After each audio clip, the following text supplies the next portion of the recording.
Ikaw ba ay nagsasuffer sa sungki na ipin at ayaw mo nang mag-braces? Kung gusto nyo malaman kung paano natin ang pinakabago, paano ayusin ito, stay tuned. So today, papakita ko sa inyo yung ating direct aligner. So ang kagandahan nitong direct aligners, mas mabilis namin itong natatapos.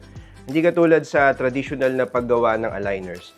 So ang traditional, supposed to be, dapat isusukatan yung pasyente, gagawa ka muna ng model, and then, pagkatapos ng model, iba-vacuum former mo yung model, kakatin mo yun, pagkakat mo, ipapolish mo, and then yun na yung aligners niya.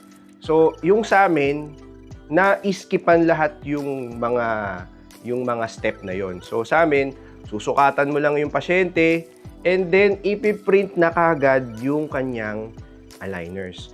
So, ang advantage ng aligners versus sa traditional na paggalaw ng ipin, is, of course, wala ka ng bracket, wala ka ng wire, wala nang nakakatusok, pwede ka kumain ng apple, pwede ka kumain ng chocolate.